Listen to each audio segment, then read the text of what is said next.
So, India నుంచి America వెళ్ళే వాళ్ళకి అమెరికా అంటే యూఎస్ కొత్త రూల్స్ అయితే పెట్టిందంట. అవేంటి మేడం? అసలు ఇదేం ఆంక్షనో నాకు నిజంగా అర్థం కావట్లేదు. అంటే యూఎస్‌కి వెళ్ళాలి అంటే యూఎస్ ఎంబసీకి కొన్ని గైడ్‌లైన్స్ పెడతది. అంటే ఈ వీసా శాంక్షన్ చేయనీకి కొన్ని ఆంక్షలనేవి పెడతది. ఎప్పటికప్పుడు మారుస్తూ ఉంటది. అంటే కొత్తగా పెడుతుంటది. బట్ ఇందులో కొత్తగా ఏంటో వచ్చింది తెలుసా? ప్రతి ఒక్క సోషల్ మీడియాలో ఏమైతే ఉన్నాయో మీకు అన్నీ గూడా ప్రైవేట్ నుంచి పబ్లిక్ అకౌంట్ పెట్టాలంట. అంటే యూజువల్‌గా మనం ఏంది ప్రైవేట్ అకౌంట్ పెట్టుకుంటాం. హ్మ్.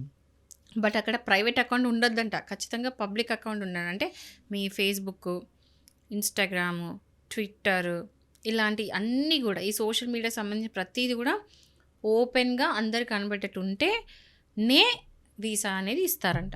ఇదొక కొత్త కాన్సెప్ట్ తీసుకొచ్చింది. దీని వెనకాల రీజన్ అయితే ట్రంప్‌కే తెలవాలి. మనకు తెలవదు. హ్మ్. అదో వింత.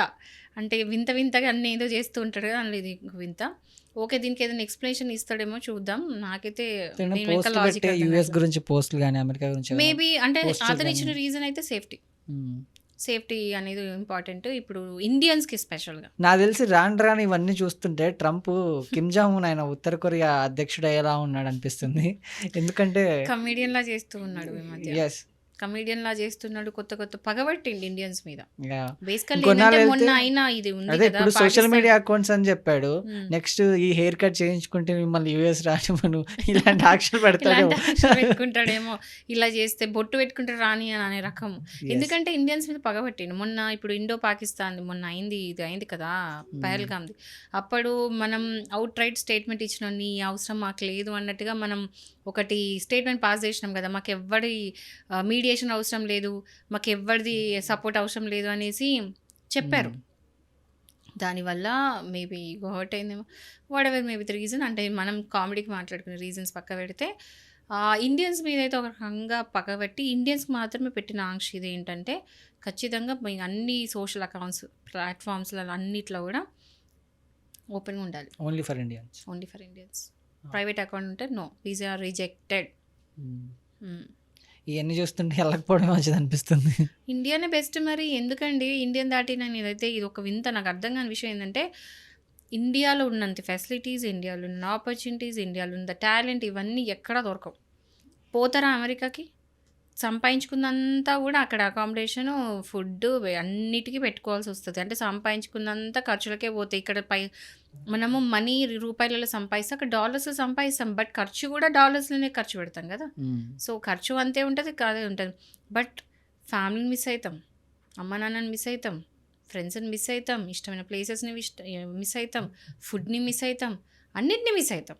అక్కడ పోయి సాధించేదేముంది? పోతుంటే మన ఇండియా డెవలపింగ్ కంట్రీ. ఫ్యూచర్‌లో డెవలప్డ్ కంట్రీ గూడా అవుతది. ఓకే. హ్మ్. సో, డెవలప్డ్ కంట్రీ యూఎస్ దాటేస్తాం, అన్నీ దాటేస్తాం. ఇప్పటికే మనం థర్డ్ ప్లేస్‌లో ఉన్నాం డెవలప్‌మెంట్‌లో. సో, వాళ్ళు మన దగ్గరకొచ్చే రోజులున్నాయి. మనం అక్కడికి వెళ్ళడం అనవసరం. ఇంకోటి సేఫ్టీ లేదు. ఇండియన్స్‌కి సేఫ్టీ లేదు. మొన్ననే ఒక అమ్మాయి యాక్సిడెంట్‌లో ఏమైందో చూసారు మీరు. హ్మ్. సో, ఇలాంటి సేఫ్టీస్ కూడా ఏమీ లేదు. ఎందుకు మరి వెళ్ళడం? ఇక్కడనే ఉండొచ్చుగా చక్కగా. అండ్ పోనీ ఆపర్చునిటీస్ గురించే మాట్లాడదాం. ఇండియా ఎంత ఆపర్చునిటీస్ ఉన్నాయి, అమెరికాలో అంతే ఉన్నాయి. అమెరికాలో ఎంత ఉన్నాయి, ఇండియాలో అంతే ఉన్నాయి. ఇండియాలో లే ఆఫ్స్ అయితున్నాయి అంటే అమెరికాలో లే ఆఫ్స్ అయితున్నాయి. పైగా ఇండియన్స్ అంటే ఒక చిన్న చూపు, రేసిజం ఉంటుంది. ఇండియన్స్ అనగా ఏదో తక్కువ చూపు చూస్తూ ఉంటారు. వీళ్ళు ఇండియా నుంచి వచ్చిండ్రు అన్నట్టుగా. బాగా రేసిజం ఉంటుంది. తెల్లోళ్ళు అన్నట్టు. హ్మ్. ఇలాంటివి ఉంటాయి. మళ్ళీ బ్లాక్ పీపుల్ ఉంటారు. ఎక్కడికక్కడ చంపేస్తూ ఉంటారు. ఎందుకు చంపుతుండ్రో తెలదు. అంతే గన్ పెట్టుకొని ఎవరిని షూట్ చేస్తారో ఆళ్ళకే తెలీదు. కొన్ని ప్లేసెస్‌కి నైట్ 9 దాటితే ఎళ్ళలేము. కోల్డ్ ఎక్కువ, చలి ఎక్కువ. ఎన్ని ఉంటాయండి. అయినా గూడా వీళ్ళకొక ప్రెస్టీజ్‌లా ఫీల్ అయిపోయి నేను అమెరికా పోతా, నేను ఎంఎస్ చేస్తా, యెస్. నేను జాబ్ చేస్తా. పేరెంట్స్ కూడా గ్రేట్ నా పిల్లలు హ్మ్. ఆ కాలం పోయింది. ఎక్కడ ఇట్స్ చదువుతున్నావు గాన్. అంటే అమెరికా. ఆ! అదేదో గ్రేట్ ఫీల్ అయ్యే రోజులు పోయినాయి. హ్మ్. ఇక్కడ ఎంత సంపాదిస్తున్నాం? సాలరీ ఎంత? ఇక్కడ నిజంగా చెప్తున్నాను. ఇక్కడ ఒక పల్లెటూరులో చిన్న ఇల్లేసుకొని, కావాల్సిన ఆర్గానిక్ ఫుడ్డు, కావాల్సినంత వాటరు, కావాల్సినంత కొంచెం ఇంటర్నెట్ హ్మ్. ఈ ఇవన్నీ ఉన్నోడే హ్యాపీ లైఫ్. అమెరికాకి పోయి, అక్కడ డాలర్స్‌లో సంపాదిస్తూ, డాలర్ డ్రీమ్స్ కంటూ అది లైఫ్ కాదు నా దృష్టిలో అయితే. యెస్. So, okay. మనం ఔట్ ఆఫ్ కంటెక్స్ట్ పోయినట్టున్నాం. But coming to it, so, ఎవరైనా సరే వీసాస్ కావాలనుకుంటే మీ సోషల్ ప్లాట్‌ఫార్మ్స్ అన్నీ కూడా అన్నీ ట్విట్టర్ గానీ, ఇన్‌స్టాగ్రామ్, ఫేస్‌బుక్ అన్నీ ప్రతీది గూడా ఓపెన్ అకౌంట్ ఉండాలి. ప్రైవేట్ అకౌంట్ పెట్టుకోవడానికి లేదు.